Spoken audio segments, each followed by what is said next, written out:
la abuela Sarai se sentaba a coser después de las noticias de las 7 de la noche, todos nosotros, los más pequeños, entendíamos que iban a comenzar las historias.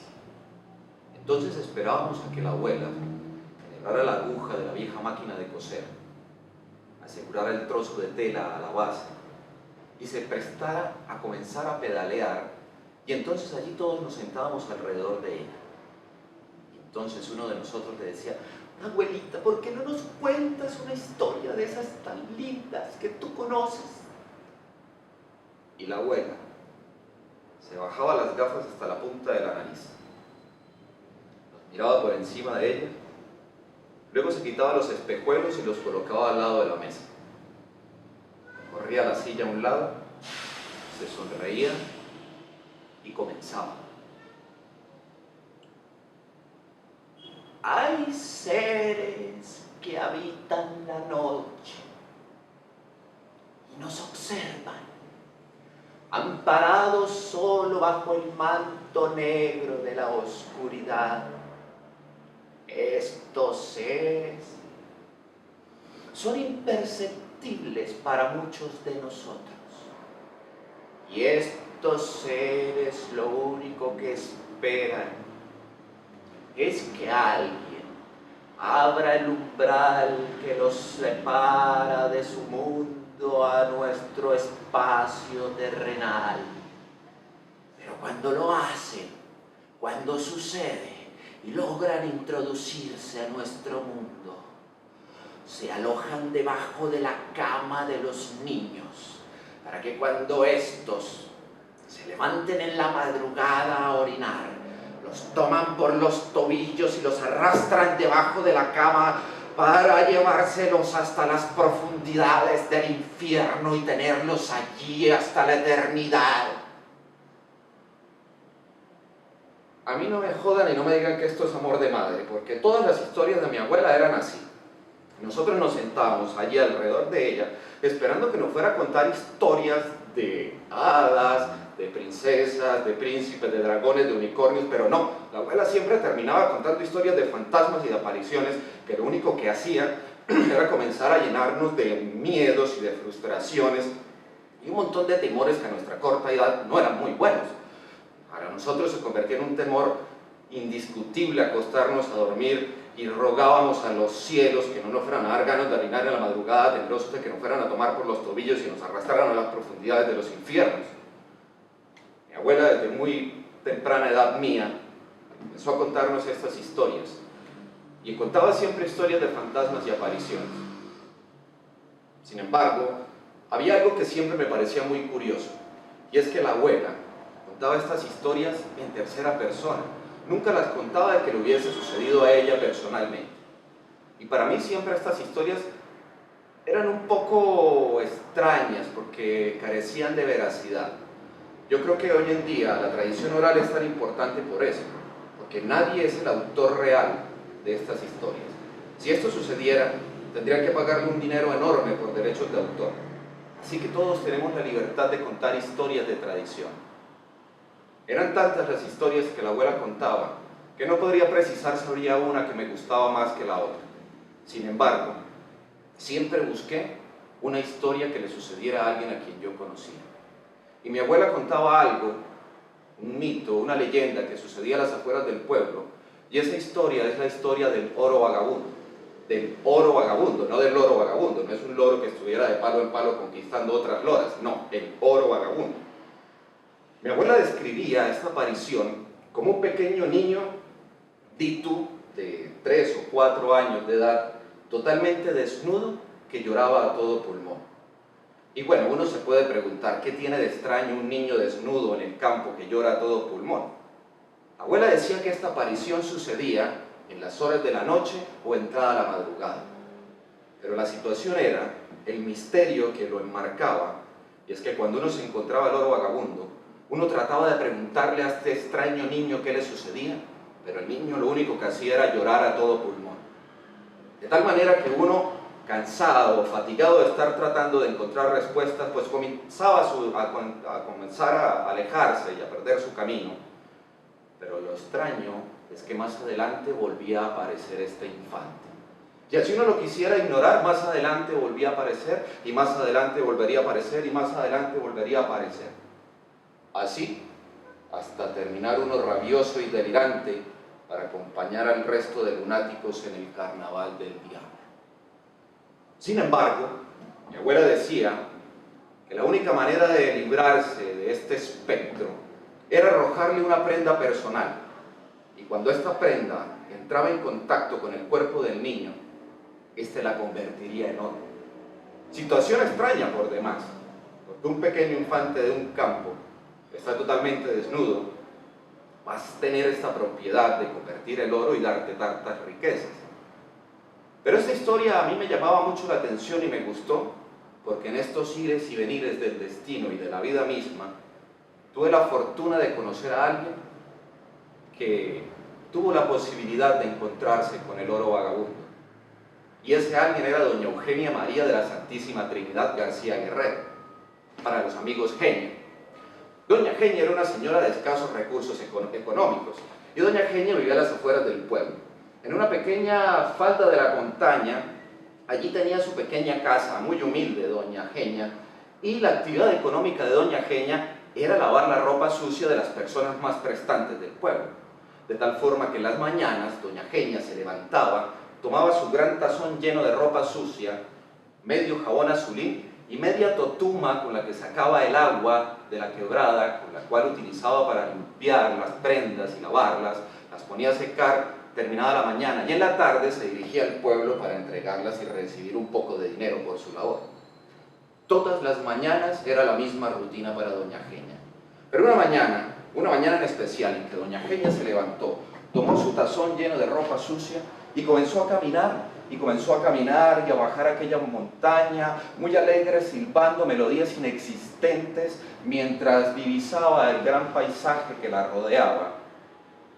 Allí, en un cruce de caminos, en una encrucijada, donde suceden las cosas extrañas durante toda la vida, allí estaba él.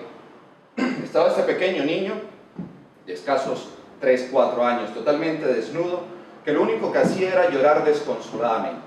Entonces doña Genia se le despertó aquel instinto maternal que había tenido guardado durante tanto tiempo, ya que era una mujer muy solitaria, nunca se había casado ni había tenido la posibilidad de tener hijos.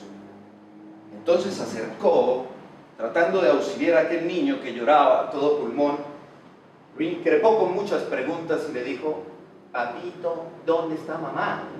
Papito, ¿dónde está papá? Papito, niño, ¿dónde están los juguetes?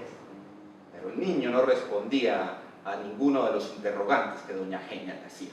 De tal manera que doña Genia cambió las preguntas y trató de indagar, trató de ayudarlo, pero el niño lo único que hacía era llorar a todo pulmón.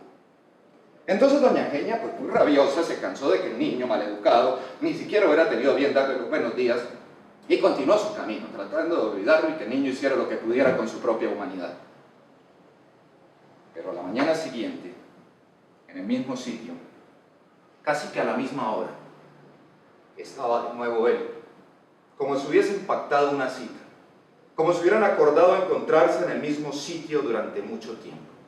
Y así, a la mañana siguiente, y a la mañana siguiente, y a la mañana siguiente, y nunca doña Genia obtuvo respuesta por aquel infante. Al cabo de 45 días, con esa suspicacia que tienen las mujeres, doña Genia dijo: oiga, aquí está pasando como algo raro, este muchachito todos los días apareciéndome a mí, no me responde y no pasa nada. Doña Genia trató de buscar respuestas a eso, de tal manera que pactó un jueves por la tarde una cita con Torcoroma. Torcoroma era la bruja del pueblo, la curiosa, estas personas a las que todo el mundo acude para tratar de resolver enigmas, donde los campesinos, cuando se les perdían sus vacas, iban donde Torcoroma para que Torcoroma con sus artes adivinatorias trataran de encontrarlo, donde los amantes iban a buscar a las otras amantes perdidos, donde las madres iban a buscar a sus hijos. Doña Torcoroma era una mujer que tenía muchas habilidades místicas. Se sabía que doña Torcoroma leía la palma de la mano, leía el tabaco, leía la taza del chocolate, y eran tantas sus habilidades que se dice que la empresa de servicios públicos la contrató para leer los contadores de luz de cada casa. Era una señora extremadamente habilidosa en lo que hacía. Entonces, ese jueves por la tarde, cuando doña Genia pactó la cita con Torcoroma y acudió a la casa de esta, tan pronto logró pasar el umbral de la puerta, encontró a Torcoroma en una posición, en esa posición que solamente tienen dos personas en este mundo, esa posición que tienen los consumidores de drogas y las brujas. Torcoroma estaba acurrucada con un gran tabaco en su mano, observando lentamente el piso y cómo se hacía un camino de hormigas que le atravesaba en medio de las piernas. Torcoroma apenas sintió la presencia de doña Genia, sin ni siquiera mirarla, cambió de mano el tabaco y le dijo: "Shh, quédate donde estás, que yo sepa que vení". Doña Genia, totalmente extrañada y comenzando a confiar en las posibilidades adivinatorias de doña Torcoroma, se quedó allí, inmóvil, esperando a ver qué iba a suceder. Y Torcoroma, mientras tanto, en su misma posición, cogió el tabaco, le pegó 3 pitazos largos, miró al infinito y más allá y escupió en el suelo.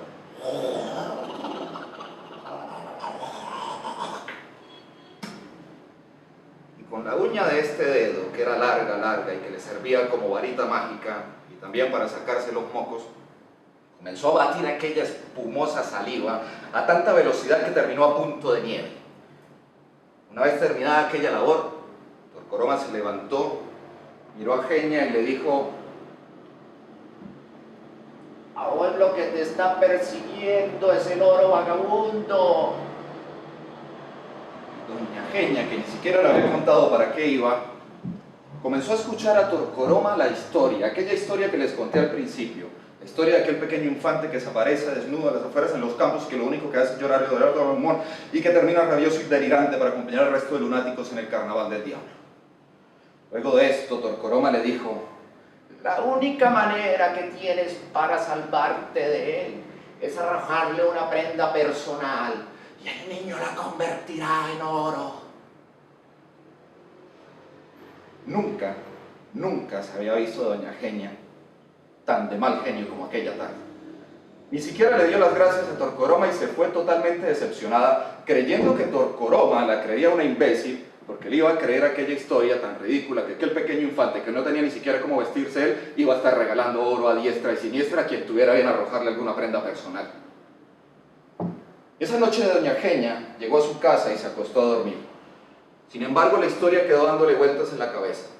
Y a la mañana siguiente, cuando volvió a despertarse y comenzaba a hacer sus rutinas de tomar el tazón con la ropa sucia y bajar a trabajar, allí estaba él, una vez más, como siempre la había estado esperando.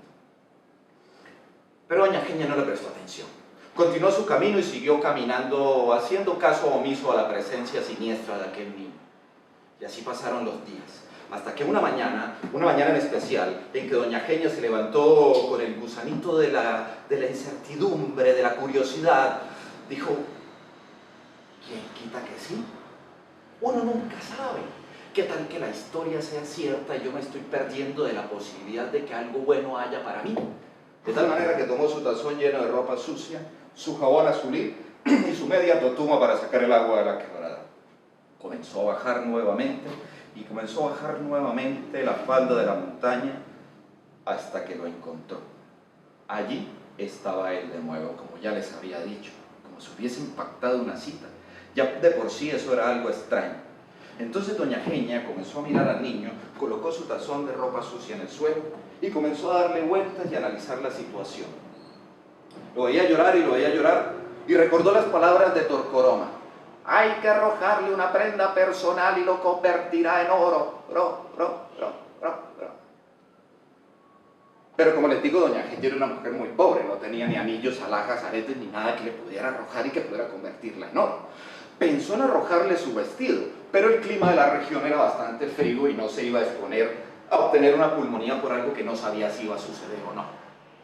De tal manera que doña Genia pensó en la ropa interior. Y fue allí cuando comprendió la importancia de tener ropa interior, ya que ese día no llevaba ropa interior. Entonces comenzó a cavilar, comenzó a pensar, a sacar deducciones y a mirar de qué manera podía solucionar este impasse que se le estaba sucediendo en ese momento. Y después de tanto pensar, de darle vueltas a aquel pequeño infante que lloraba y lloraba a todo pulmón, llegó a una conclusión. ¿Y si lo orino? Sí, porque es que los orines son algo muy personal, viene de tus entrañas. De tal manera que doña Genia no reparó en más tiempo para tratar de salir de esto y dijo: ¿qué carajo? Yo no voy a orinar.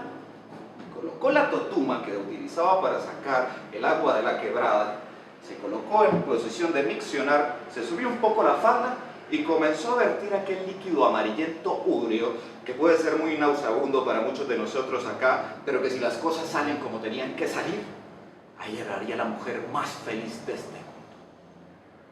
Una vez terminado su tarea, cogió la totuma, se acercó paulatinamente sobre la humanidad del niño y comenzó a verter lentamente, muy lentamente, aquel líquido amarillento úgreo, teniendo mucho cuidado que fuera de la humanidad del niño no se fuera a derramar una ni dos gotas menos de aquel líquido amarillento úgreo, ya que podría ser 1 o 2 gramos menos de oro. Así, hasta que terminó por vaciar el recipiente.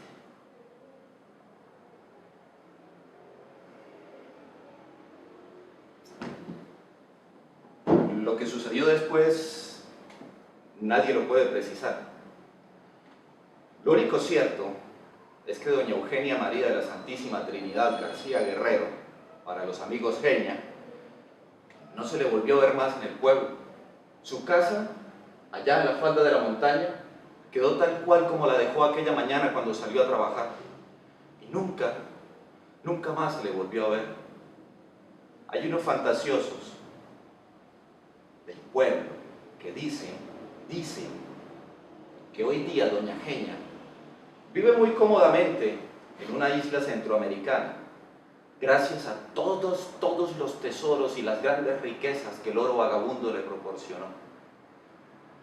Sin embargo, y acá entre nos, hay otra versión, que es a la que yo me adhiero, como con mucha gente, y es que dicen que doña Eugenia María de la Santísima Trinidad García Guerrero tuvo que salir intempestivamente de su rancho, de su pequeña casa a la falda de la montaña, gracias a un gravísimo, pero gravísimo problema que adquirió con los vecinos del rancho de al lado, por andar orinando a su pequeño niño, que a su corta edad padecía de un gravísimo, pero gravísimo problema de sonambulismo. Hablar de fantasmas y apariciones es muy fácil, pero creer o no creer en ellos es una cuestión de fe. Así nos lo decía mi abuela. Si usted quiere creer, crea. Si no quiere creer, no crea, pero hágalo con mucha fe. Y yo creo en las palabras de mi abuela. Y creo que hay que creer con tanta fe, con esa fe tan ciega que tiene aquella persona que deja pasar el transporte público creyendo que el que viene próximo viene desocupado.